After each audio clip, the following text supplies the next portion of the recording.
Good morning.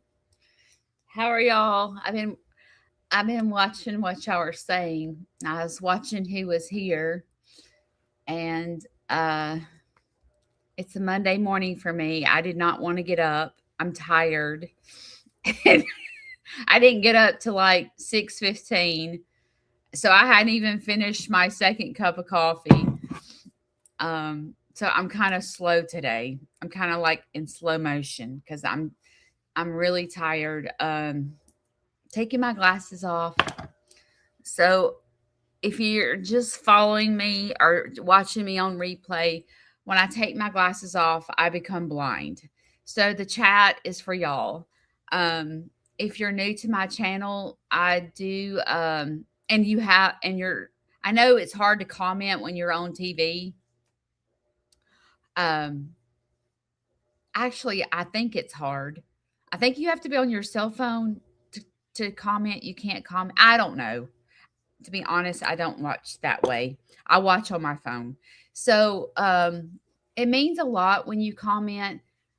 And even if you can't comment, like a lot of you email me when you say, Judy, I've been watching you for a long time and I watch you on TV. It means a lot to me for you to reach out just because like when I look at my numbers, like let's say, and I have 500 views on my video, I know majority of the views are from the replay. And sometimes I'll look at that number and I'm like, I so wished, like, I so wished we talked about this before that I could buy a double Dutch bus and Chris drive it and us drive around to the 500 people that watch my lives and meet you. Like that's what I wished. I I wish that I could afford a double Dutch bus and we could do that because it means a lot to me that 500 people show up here to listen to what I have to say because I feel like you keep coming back because you struggle too. And you're trying to learn how to navigate through this life just like me. You know, I feel like that's why you keep coming back. And with that being said, it's like I'm the type of person that like I want to be friends with you. Like that's just me. And I realize there's one of me, but like I want to meet you. I want to meet all 500 of you. I wish that like if nothing else, I wish that like we just could get a bus that would fill 500 people and Chris would say, "Okay, just where do you live?" And we're going to be making Chris and Judy are fixing to go on the double Dutch bus. Chris is going to drive and just give us your address and we are going to tour the world. And I mean, we don't, Chris and I do not want to leave our families. I guess they'd have to come too. And our animals, because I mean, I can't leave Leroy or Luna. And I know that Chris is not leaving his dog and cat, nor Julie. So I feel like we would all just have to get on and say, okay, we are making a worldwide trip because some of you live other places like Netherlands and Canada. And okay, we're just going to travel for the next year and a half to all these places. And it's going to be like the Publishers Clearinghouse. Chris and I are going to knock on your door. Leroy is going to want a butt scratch. And we just show up at your house and go, hey, what you doing? You know, I wished I could do that. I really do. It would mean so much to me if I could pretend like I was the Publishers Clearinghouse and just show up at your house and go, hey, look, I'm the same person as I am All my lives, I'm no different. You want me to put my makeup on, show you I'm not the same person? Sometimes when people meet me in person, they're like, you are exactly like you are on video. I'm like, because it's me. Because I am that same person. But anyway, it means a lot to me. Okay. Last Wednesday, I said, if you ever want me to talk about something, reach out to me. If there's something that you're struggling with, and I ain't no counselor, okay? I'm just Aunt Judy. But if there's something that you're struggling with and you need me to talk about it without talking about your name, like I won't mention your name, I'll just talk about the subject, I'll be glad to talk about it. And we can break it down together. I mean, I'll try to get to the solution and talk about a tool that needs to be in your pocket to deal with it. So this lady reached out to me and I gave her my phone number and I said, I want you to call me. Like, I don't do good with email. Just now I'm good with messenger, like voice messenger. I can do that all day long because I can do my chores at the same time. I'm like, I can multitask. Like, sometimes it's hard to text, but like messenger is good for me, but not everybody has Facebook. So some people have to email, and when people email and they need to talk to me, I just say, here's my phone number, just call me. Just call me. So this lady does want me to share her story. And I'm not going to say her name. She's here all the time. And I'm not going to say her name, but she wants me to share her story, and she wants me to break it down to help her deal with it. So I hope I get this story right. If I get it janked up a little bit, just forgive me. Like, I am in menopause and my brain's a little fried. But when her daughter was 16 years old, that was the first moment she realized her daughter was on drugs. And she knows I have a brother. So she knows that I'm familiar with the pain that's involved with family members with addiction. So when the little girl was, I say little girl, she was 16, but that's little to me. When she was 16, she received a phone call in the middle of the night that her daughter was lost and she was on drugs, and she was screaming out, tell my mom I'm sorry. And she said, I guess the reason she was saying that is because she thought she was going to die in that moment.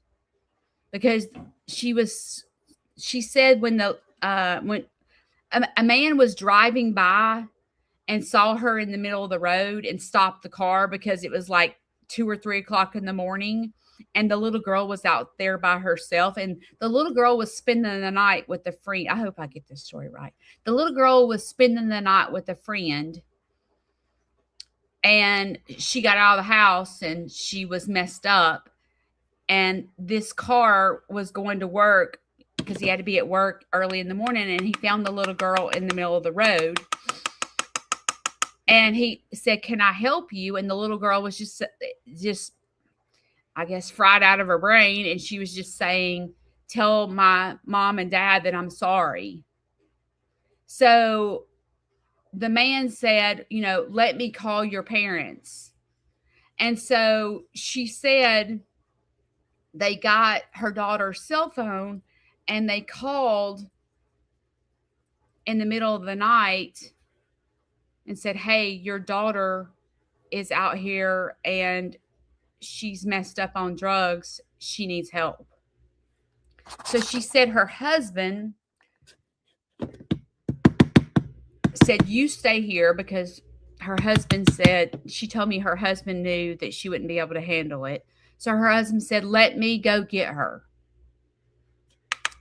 So in the middle of the night, I think she said it was around 2 or 3 o'clock in the morning, her husband gets in the car and goes and picks up her daughter. Now, keep in mind, her husband is the daughter's, I think she said stepdad, if I'm correct. So her stepdad goes and picks up her daughter in the middle of the night and directly takes her to the ER. Well, because she was a minor,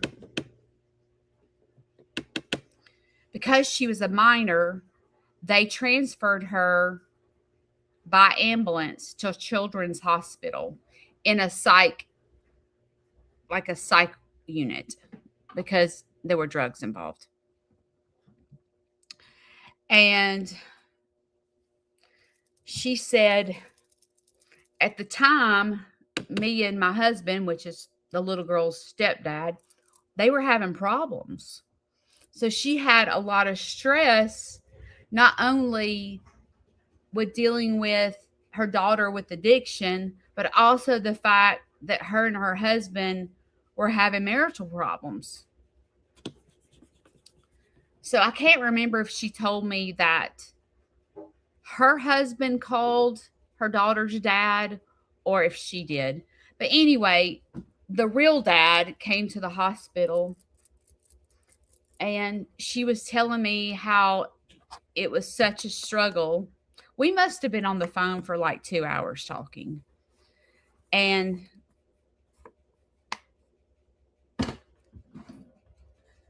she says she was sitting in the hospital and the doctor came in. And what had happened was her daughter was, I think she said her daughter was tripping on acid is what was happening. Daughter 16 years old. And the doctor came in and sat down. The dad, her, and her husband, so the stepdad. I can't remember if she said her ex-husband was married. I can't remember if the stepmom. But anyway, the whole family. And they said, "You do know that this is not her first rodeo." Meaning drug addiction had been present for a little while. She said the doctor told her that kids don't start off with acid. They generally start off with marijuana or drinking, things like that. Like if you think that this is the first time your daughter did drugs and this happened, like you're living in a fantasy land, is basically what the doctor told her. And she said she sat there in total shock because she said that, her daughter lived with her. How do you not know? She was like, how did I not know that she was addicted to drugs? And she's only 16. So when did this start? And like, how did I not know that she was doing drugs? She didn't act like it when she came home from, spending the night with a friend or, coming home from school. Like I didn't see it. And she said, I felt like a bad parent because how do you not know your kid's on drugs or alcohol? She said, but I'll be honest with you, when your kid's 16 or younger, that's not really something that you think's happening. And I was thinking in my head, I would have probably been the same way. I can see, like, you don't think your 12-year-old kid is, or your 13 or how 14, 15-year-old kid is experimenting in drugs. Like you just, that's awfully young. So I said, I completely understand.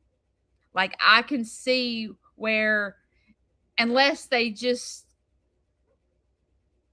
you know how teenagers, because I remember doing this as a teenager.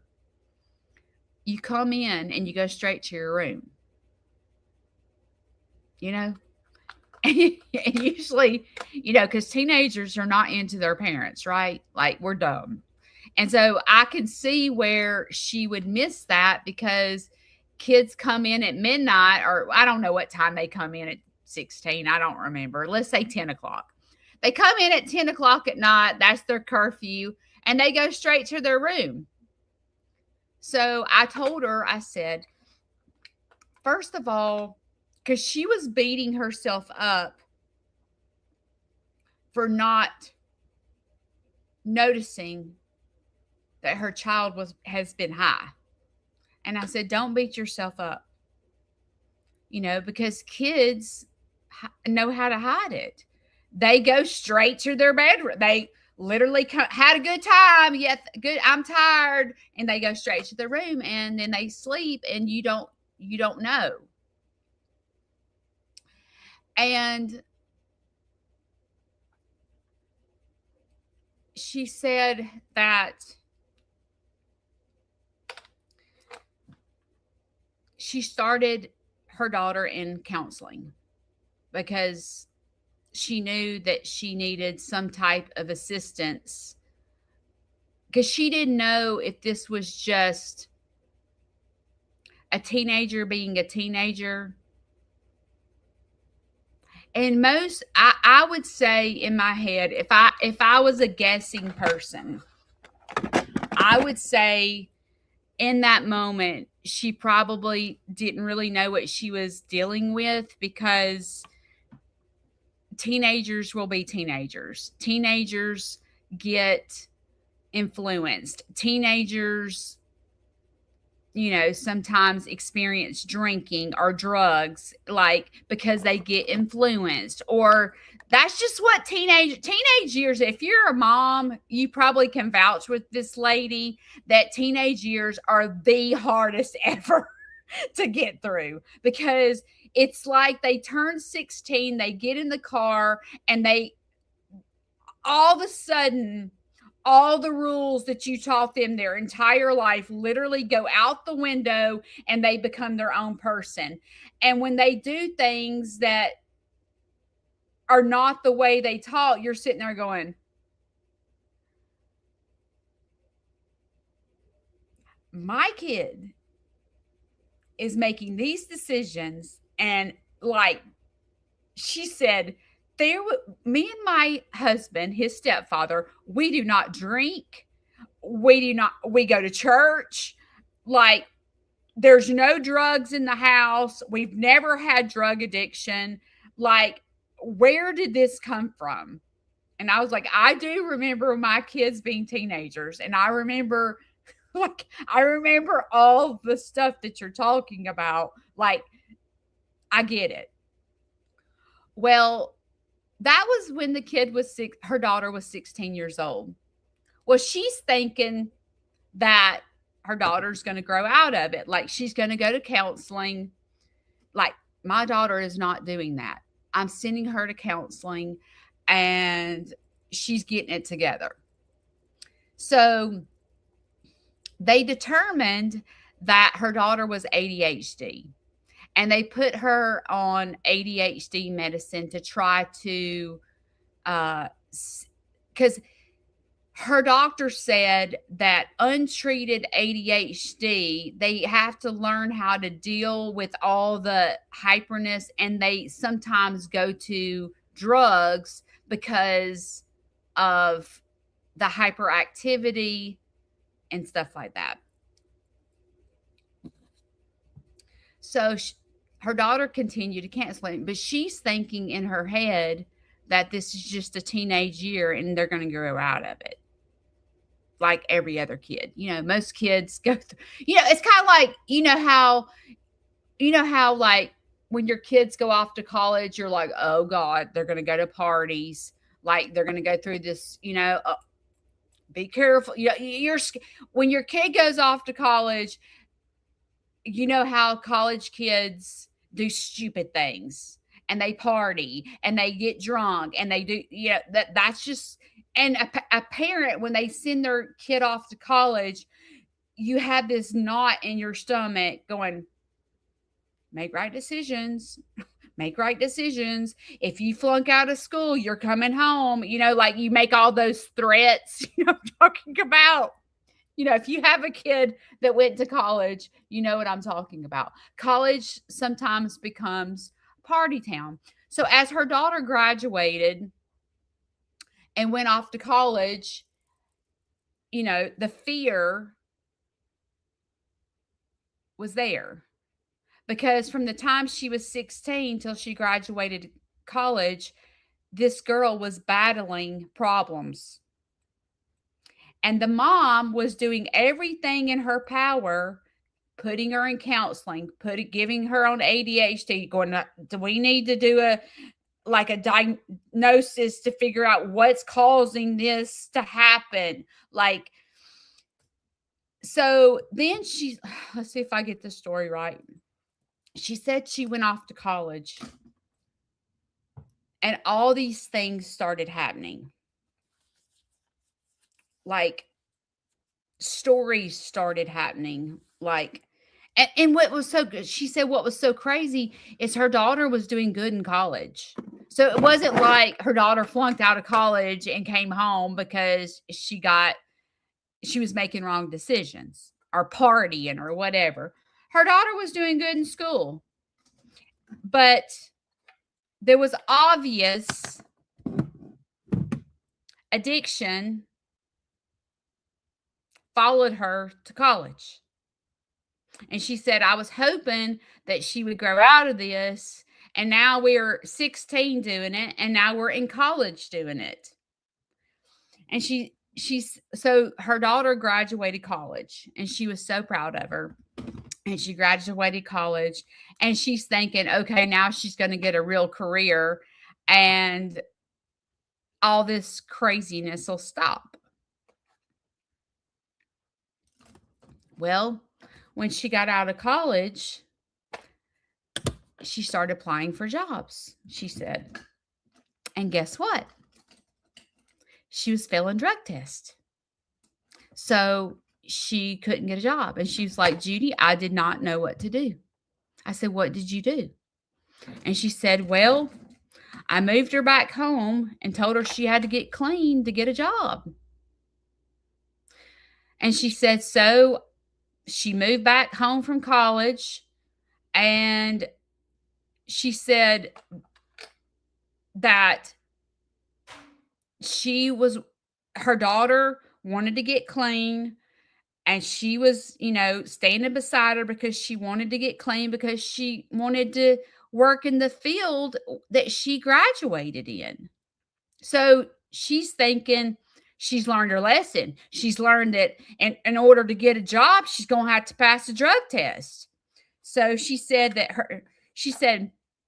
I remember, apparently, now I'm not a marijuana smoker, okay? So I don't know this, but she said that apparently her daughter smoked a lot of marijuana every day so that the marijuana stayed in her system forever. And she said, we would drug test her. She said she was running on the treadmill trying to sweat it out, like drinking fluids.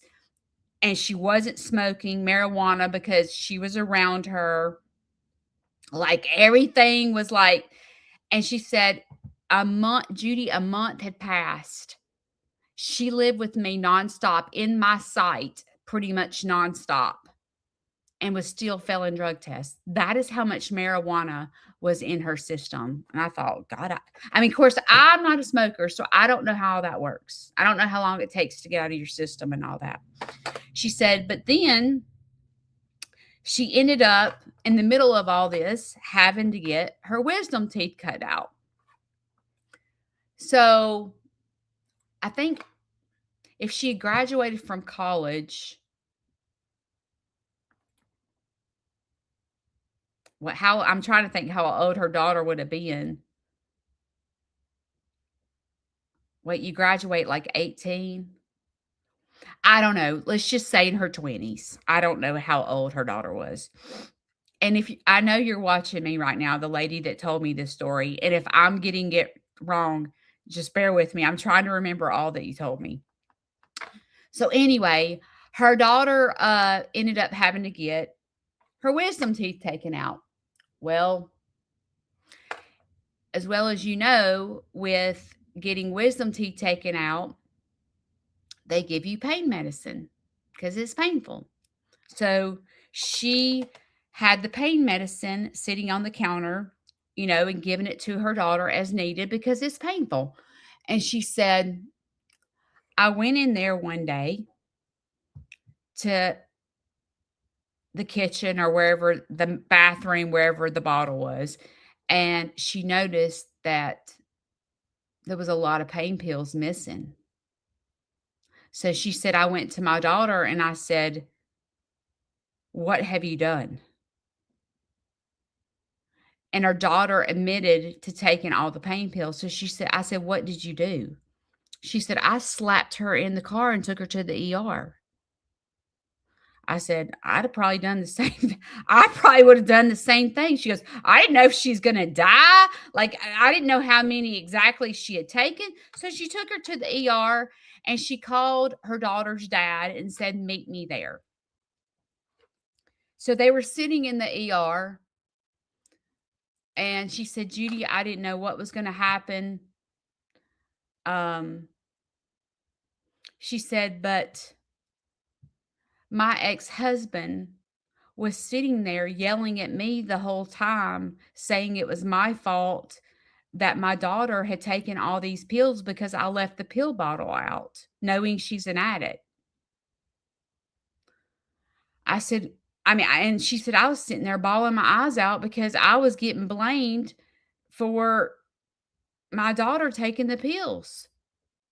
And she said, I guess it was my fault because I did leave the bottle on the counter, but I never dreamed. I mean, she was trying to get off marijuana to get a job. So I never dreamt in a million years that she would try to take all these pills with me knowing. And she said, the doctor came in and the doctor said something about like her levels were not high enough for them to keep her daughter in wherever they put them. Like, I don't think it's rehab. Like, wherever they put people with drug, I guess maybe it is rehab. I don't know. Her levels are not high enough to put her in rehab. I don't know if it's rehab, but whatever it is. So she had to take her daughter home. So now it's a sticky situation. So then she said one night her daughter got violent with her. And she said, Judy, I had no choice but to kick her out because it was so bad because she couldn't get clean to get a job. And she was taking these pills and now she's gotten violent with me. And she said, I had another child in the house at the time and I literally couldn't handle it. So I kicked her out. I said, I bet that was the most difficult thing you could ever do in your life. And she said it was awful, but I had to kick her out. I said, "Well, what did you do to take care of you?" And she goes, I sat in the house and cried all day." I thought, "God, I can't imagine what it felt like to kick your kid out, especially knowing that you just kicked them out and they're on drugs." And she said, "So this drug addiction kept following her because she ended up getting a job because apparently she learned how to pass a drug test." She said, now I have never heard of this a day in my life, but apparently like people that are addicts, they learn how to pass a drug test. They can go get, I don't know if she said, I think she said like there's stuff at like the convenience stores that you can take to make your urine clean, or either they have fake urine you can buy, and the drug addicts feel like they've learned how to manipulate the system. So her daughter ended up getting a good job. So she's thinking in her head, she said, I was thinking, oh, I'm so glad this is over. She's gotten a good job. And she said, then I noticed every time she came to my house, I could tell she was high. I was like, how does she keep a job high? And she was like, I guess she was like a functioning addict. Like she's high every day and goes to work. And I mean, I'm thinking in my head, I said, how did her work not? I was thinking, I didn't say this to the lady, but I was thinking in my head, how does the work not know that she's high? But I guess it's kind of like if you see the same person, you just think that's what they do. I guess. I don't know. So she said that, she was the type of mother that would always confront the addiction. And she said, I was always in my daughter's face going, I know. And she said, and I confronted the addiction because I was wanting her to know that she couldn't pull one over on me like she used to. And she said, oftentimes I would call her dad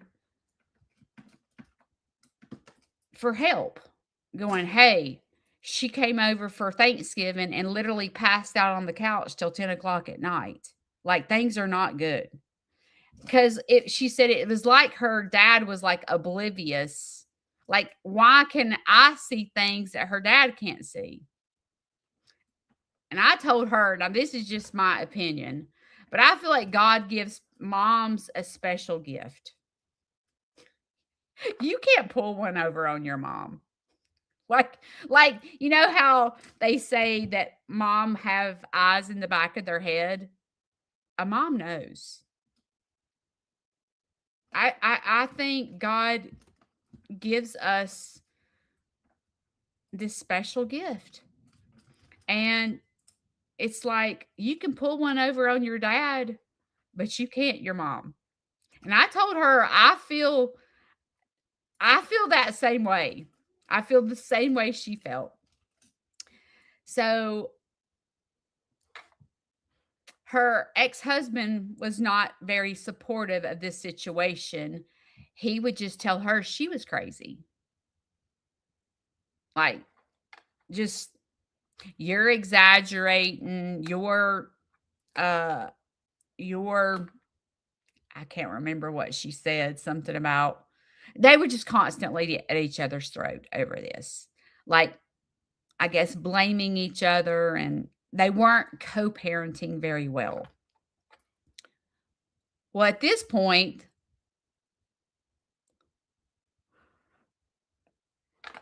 her daughter is in her mid 20s. So she's realizing, is she going to grow out of this? Because we're still doing things that we did like in high school.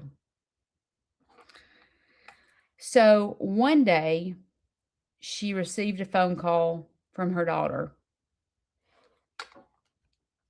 And she said, that was the moment. She said, now the phone call that I got was heartbreaking.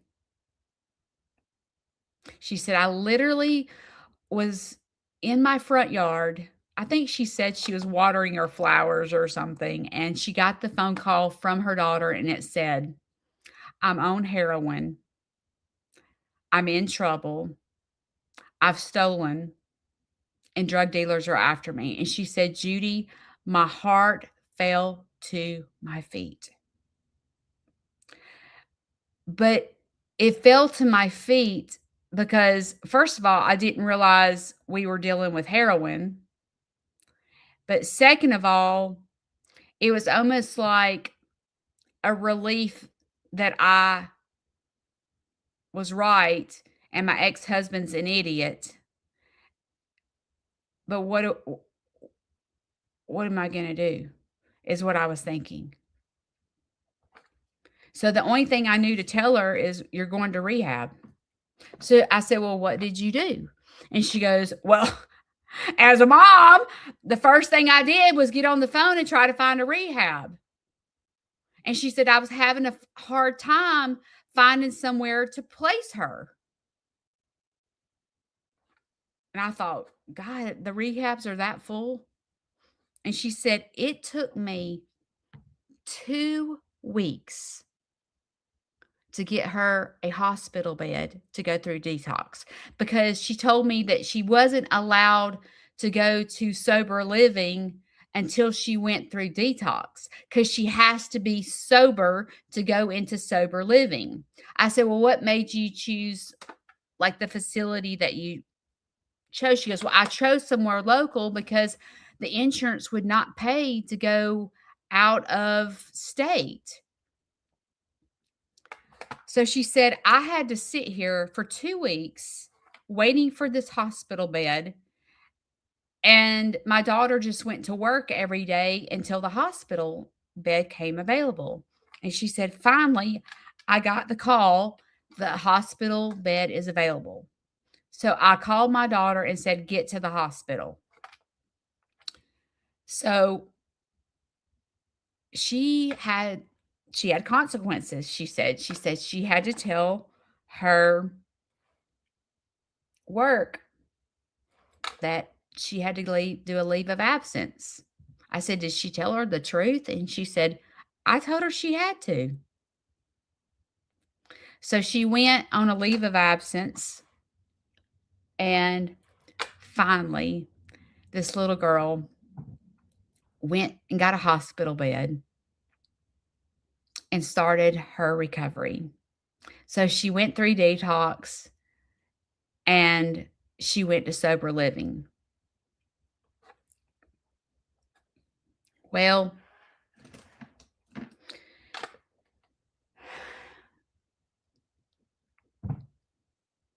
I'm trying to think of the story she told me, what happened from here.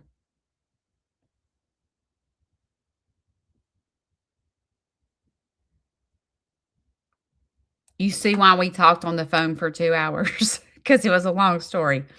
Okay, so she went to sober living and she stayed there for 6 months. And she said, Judy, it was the best feeling in the whole wide world to see my daughter recover. She was so happy. And she said when she graduated and stayed her 6 months, she said she got out of sober living and I was relieved. And she said it was around Christmas time. And to make a long story short, her daughter had a really good job that was supportive. And so her daughter moved out of sober living into her own place for the first time. And she said, I've never been so proud a day in my life that, first of all, that she's recovered and that this is over. This nightmare is over with. You know what I mean? That's what she was saying. And I was like, I could only imagine what that felt like.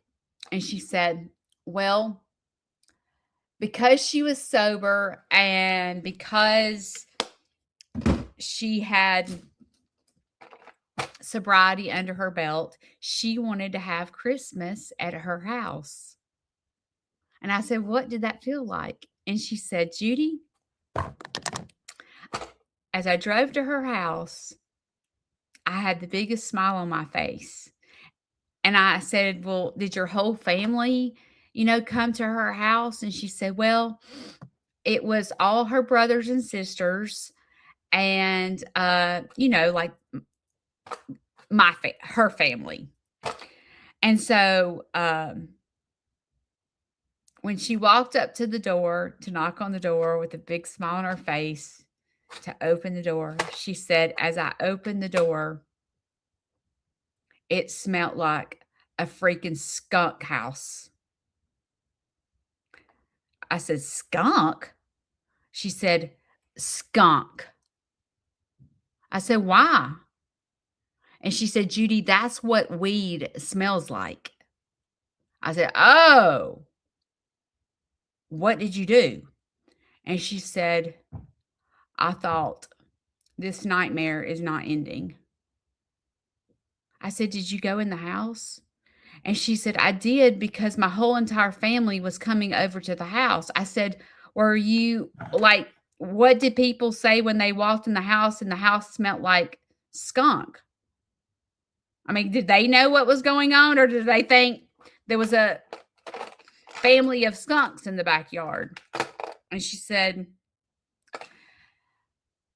she lit a bunch of candles, sprayed some air freshener, tried to air out the house before she said, I was the first one to get to her house.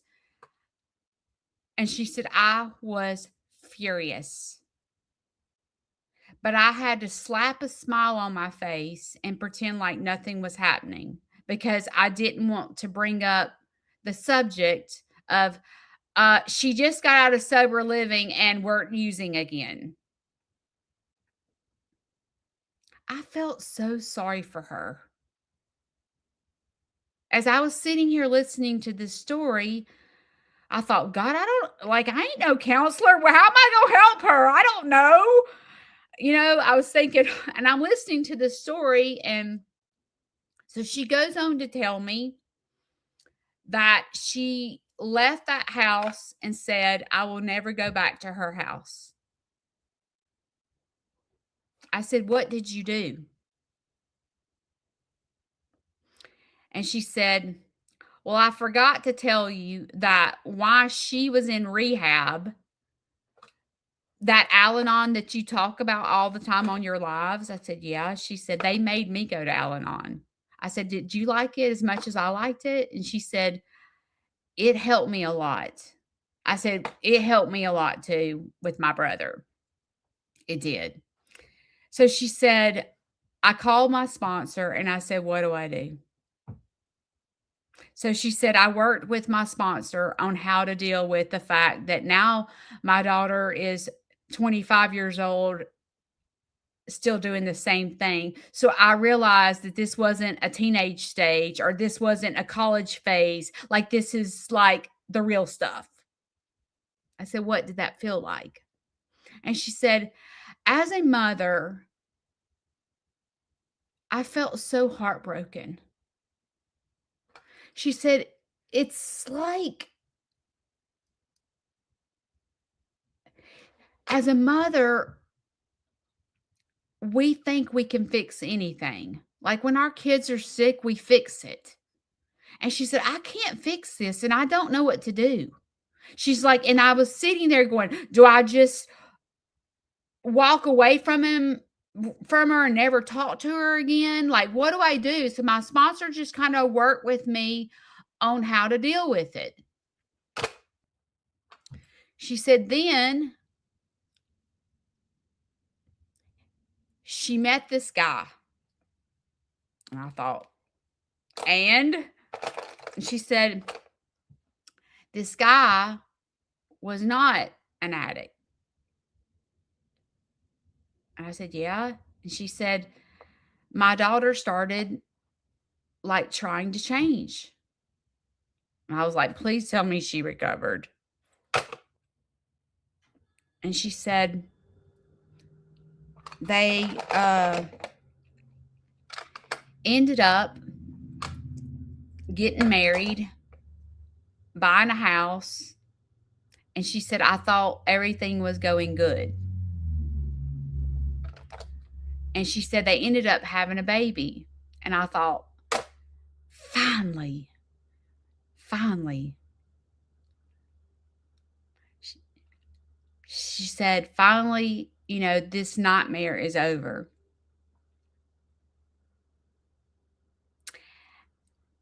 And I said, how did it feel to have it over with? And she's like, it felt great to have it over with. And I thought, okay, she's calling me for a reason. So what advice, does she want from me? And I said, what happened then? And she said, I realized that my daughter is still in addiction. She stopped addiction while she was pregnant. I said, well, that's good. At least the baby wasn't addicted. And she said she stopped while she was pregnant, but as soon as the baby was born, it kicked in high gear. And I thought, oh, Lord.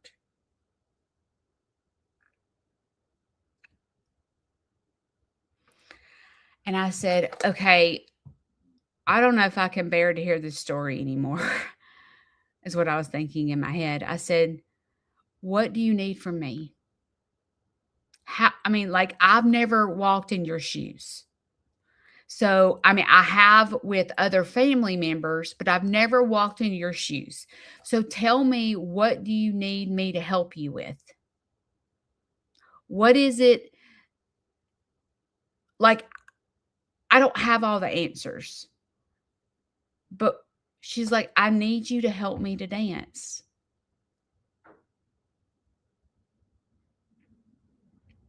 And I thought in my head, oh God, I wish Wednesday I never said that. Like when I said, if you needed me to help you dance, you can reach out to me and tell me your problems. But I thought, this is kind of more than I know what to do with. So I told her, I said, okay, I need a minute to go to the creek. And I need a moment to try to step in your shoes to see what you feel like. Because I don't know what you feel like. I've never been in your shoes. So give me a moment to think about this. And can I call you back? And she said yes. So now you see why we were on the phone for 2 hours, because it was a long story. Because now her daughter is almost 30 years old with a kid and caught up in addiction. And I told her, I said, give me a minute to process this. And I said, do you have an Al Anon sponsor? She said, yes. I said, I want you to call your Al Anon sponsor. And I need to call my Al Anon sponsor because I don't have all the answers. Let me see what she tells me to tell you to do. So she called hers and I called mine. And I sat at the creek and I was trying to process of what this mom must feel like. Because I don't know what it feels like. And I just need a minute. Because that was a long story. And I was like, how do I help her?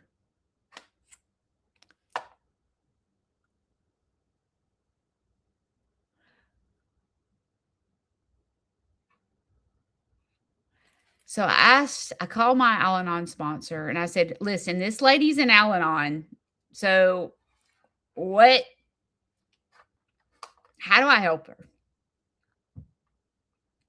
And she said, what stage is she in, Judy? You tell me what stage she's in. I said, she's at step 1, which means she didn't cause it. and she can't control it, and she can't cure it. I said, she's in step one. And I told my sponsor, I said, I remember when my brother was going through all this. I remember always going back to step one. Because as someone that loves someone in addiction, you always have hope. And your prayers are so desperate.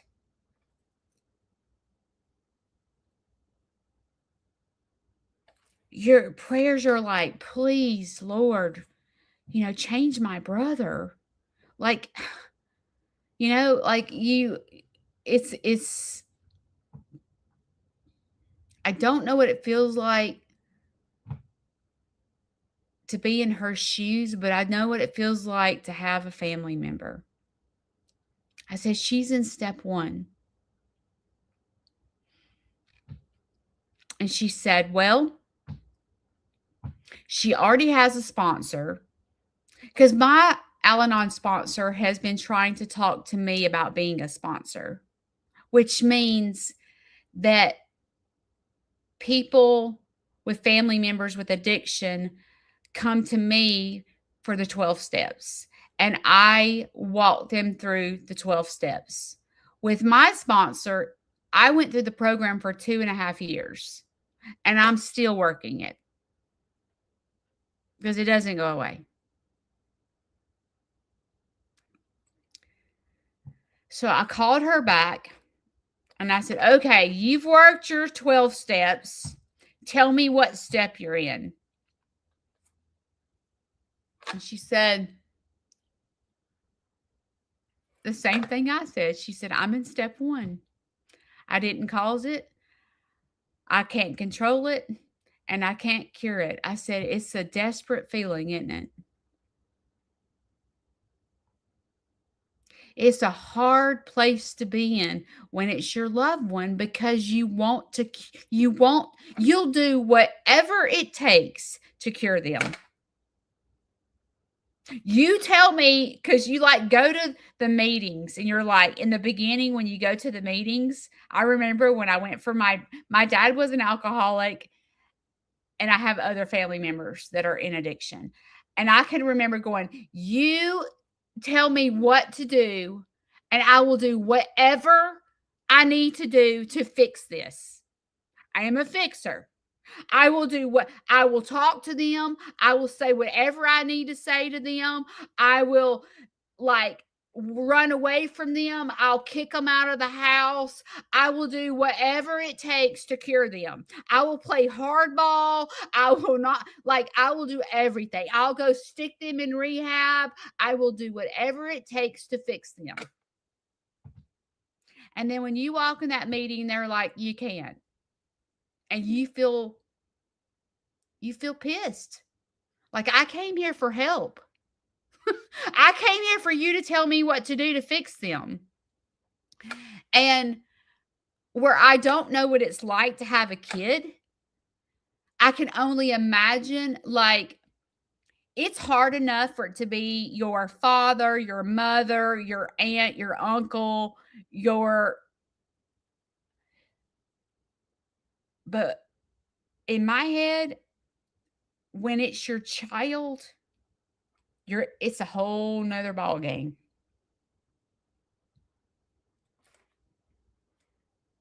I can only imagine what this sweet backup dancer is going through. Because when it is your child,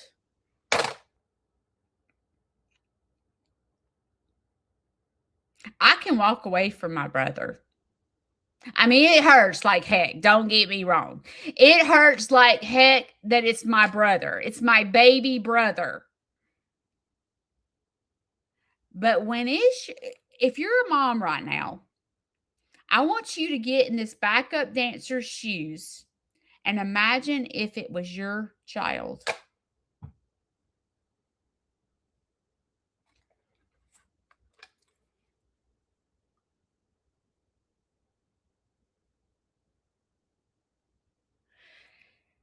And I said to her, I said, I don't know what you feel like, but I can only imagine.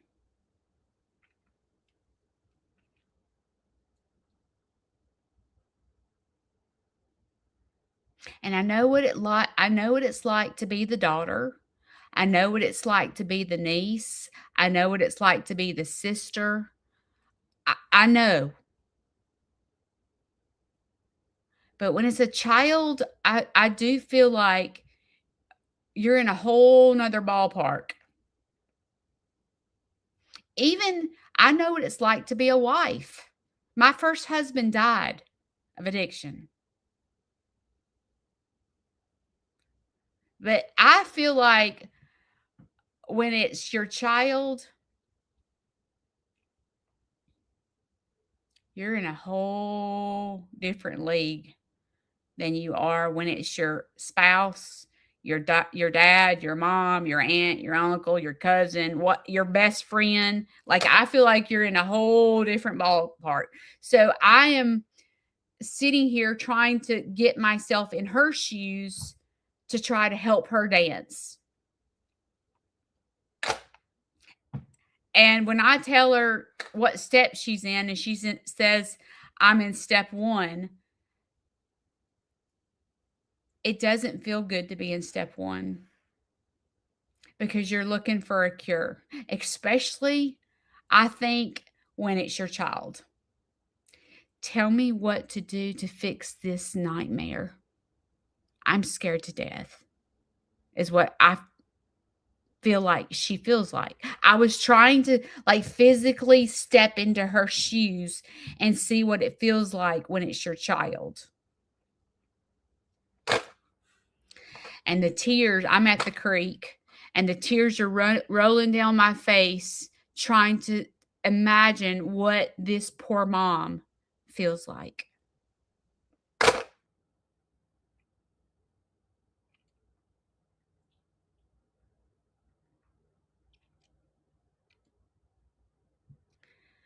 And I said, I know what it's like to be a grandmother. And I think that you never give up on your child. Like, I would never give up on my child, ever.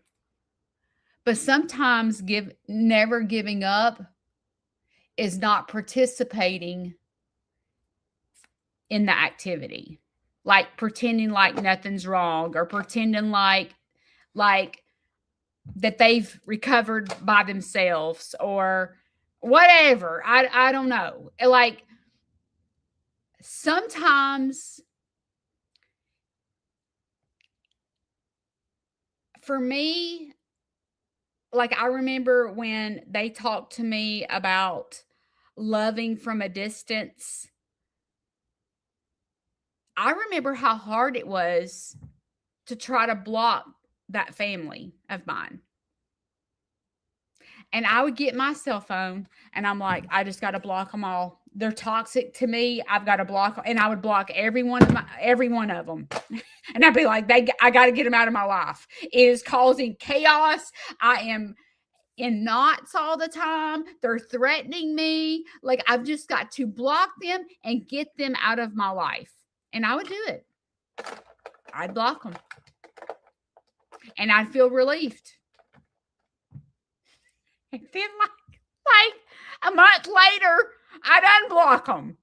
And I would unblock them because they were my family.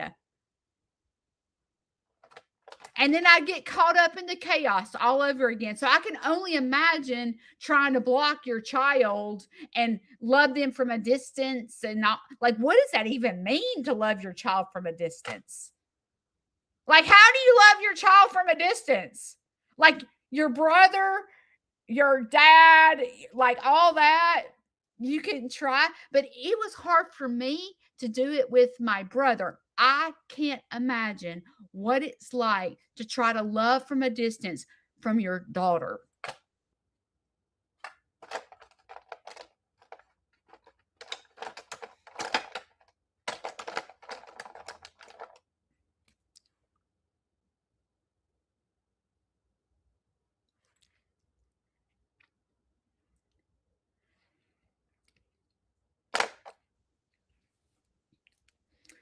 I said, I wished I had the right words to say to you to make the pain stop, but I don't. All I can be is your friend. And when you need to talk, I'm here. I don't have all the answers. But if you're in step one and you know that you didn't cause it, you can't cure it,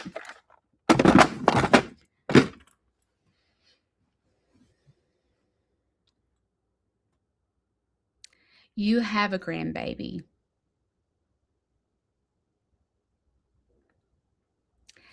And instead of pouring yourself into your daughter,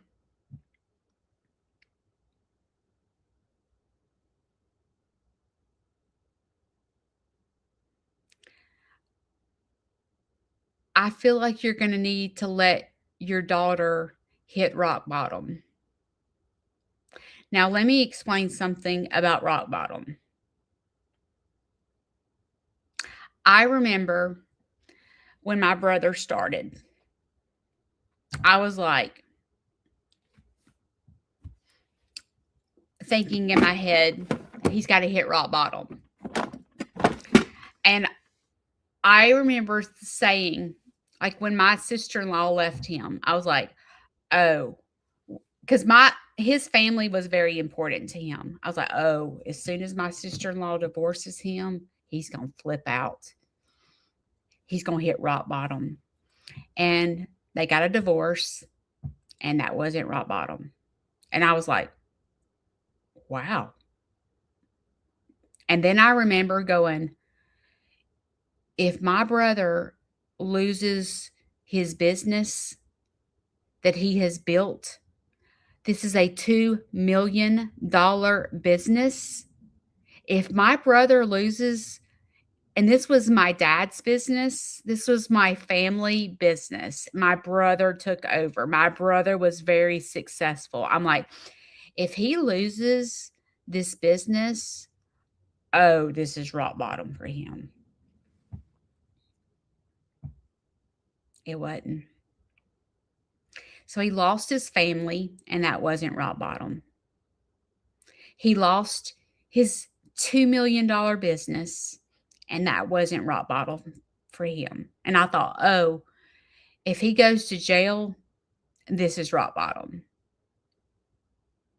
And my brother went to jail for a year, and it wasn't rock bottom.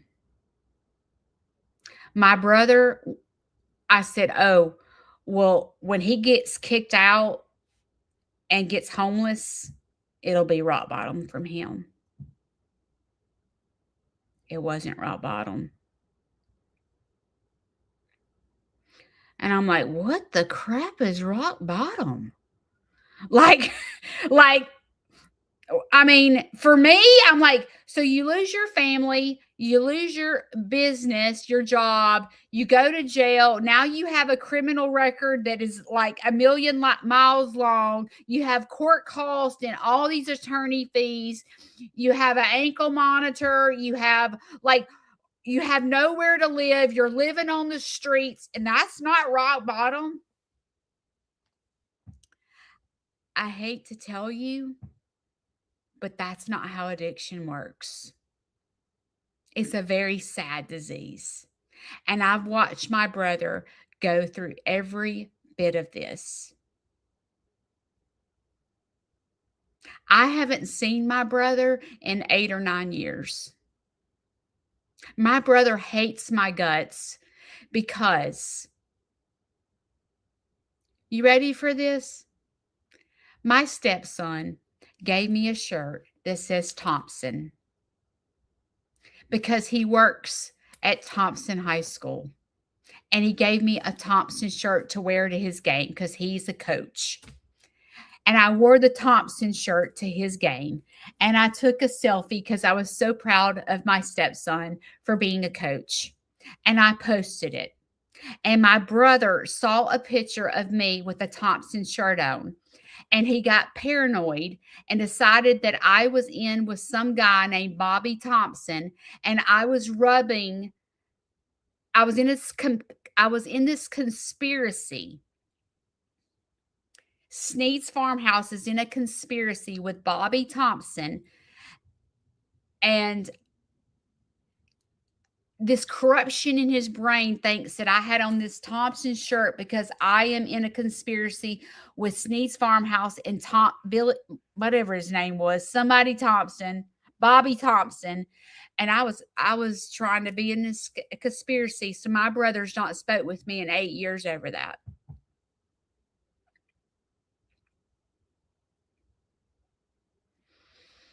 I said, what you think is rock bottom for your daughter is not going to be rock bottom for your daughter.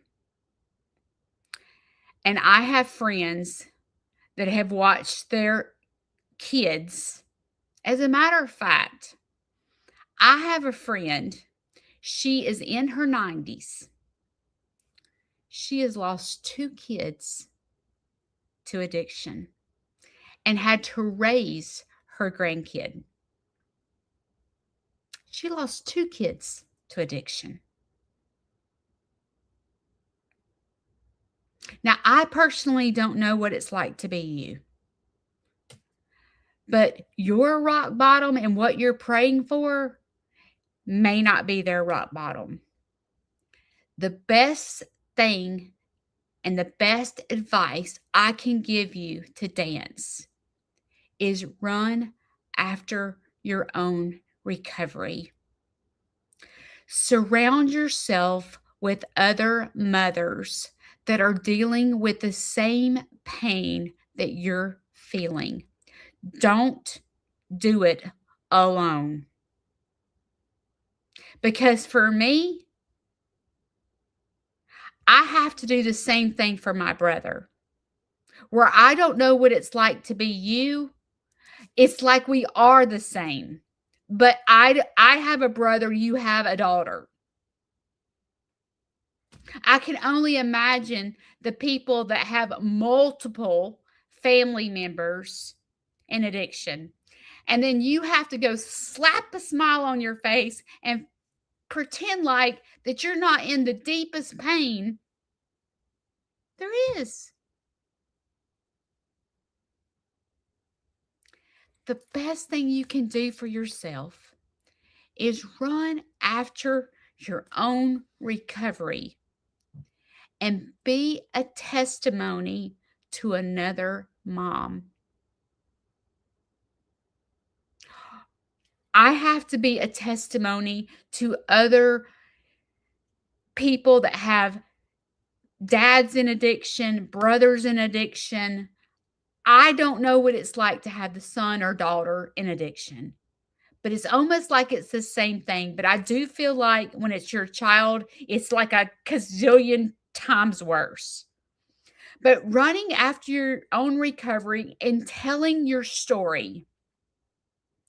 Tell your story. Share your testimony, because there are so many parents out here that are dealing with the same pain that this backup dancer is feeling.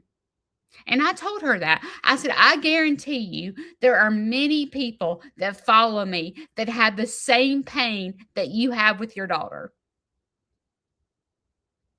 And sharing your testimony lets them know that they're not alone.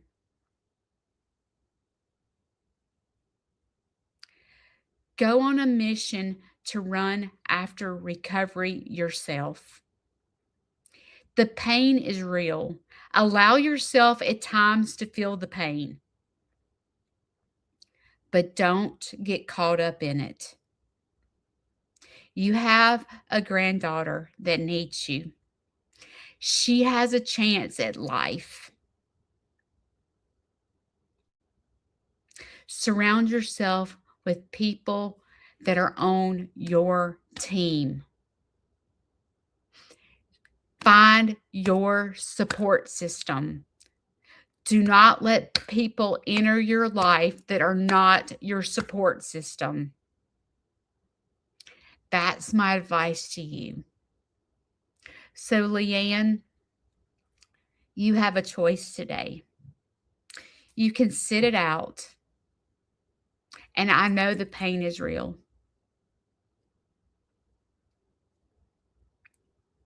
I know.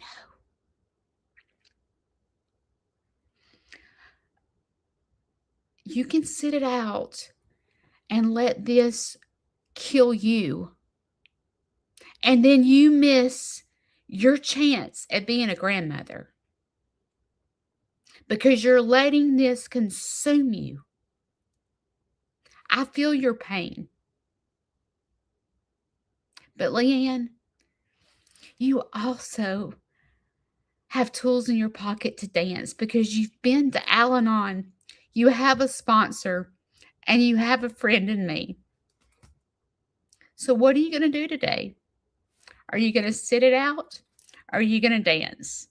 Today, I'm choosing to dance, and how I'm dancing is today I have a field trip, and it's a very special field trip that I can't share with you.